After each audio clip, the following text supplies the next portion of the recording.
ಒಳಗೆ ದೇ ಪಡಂಗಲತ ಡಡೆಮೋ ಮಗ ಭಾರತ ಎಲ್ಲ ಬಖೇರ್ಗೆ ಒಳಗೆ ದೇ ಪಡಂಗಲತ ಡಡೆಮೋ ಮಗ ಭಾರತ ಎಲ್ಲ ಬಖೇರ್ಗೆ قدرمنو کتونکو تاسو دغه کلام اوریدلو ټول د خپل غریبۍ بېوسۍ مجبورۍ لاچارۍ هغه ټول ذکر چې دی هغه په دغه یو څو شعرونو کې راغونډ کړلو هغه چاته به پته ولګي چې یاره دغه سوچ لري دغه فکر لري او دغه اندازه لري او بل ورته احساس کیږي د داسې قسم خلکو چې یاره دا خو بېوسه خلک دی مجبوره خلک دی د دوی دپاره چې دی څه نه څه کول پکار دي په ډېر زیات دردېدلی اواز لري او دا اواز چې کنه دا ډېر د درد نه راوځي ګلزاده مشر چې دی نو د دوی په زړه کې چې دی هغه درد پروت دی د دې نه اندازه داسې لګي چې یاره دی ډېر زیات دردېدلی دی ځپلی شوی دی او د ډېرو نکړدو نه پس چې دی خپل ژوند ته هم چې دی پاملرنه کوي او خپل ژوند چې دی هغه ډېر زیات مخ په وړاندې بوځي خو د بده مرغه په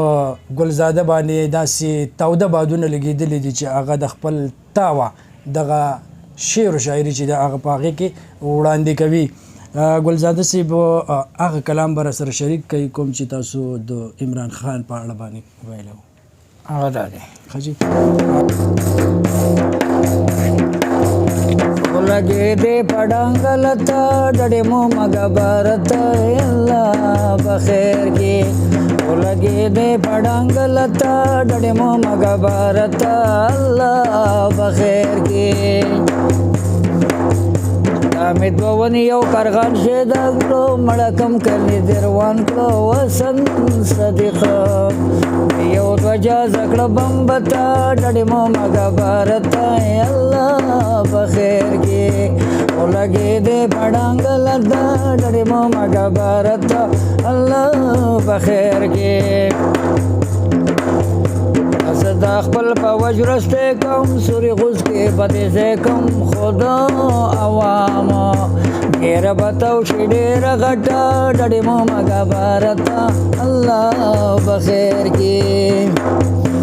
ټول عوام د نچا پیر شي یمودي به زه بغیر شي او سړی لا پریدا خزه به هم بنگړي ورولو زید مټا ډډې مو مګه بارت الله بخیر کې استاد لاور د چی ارمان استا یو جنگ کې دا اعلانو بابي دندنو در لقب جوټه کو زکا ډډې مو مګه بارت الله بخیر کې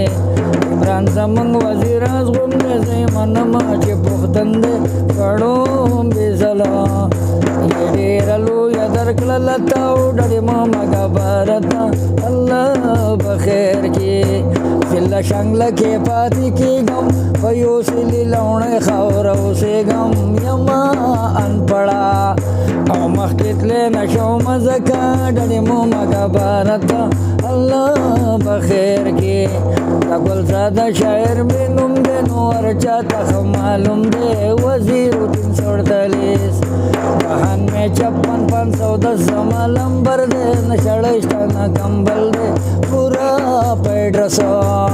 مې خپل حکومت له ورکړه پته ډډې مو مګه بارت الله بخیر کې ډېر ښه دی ډېر زبردست دی ډېر زبردست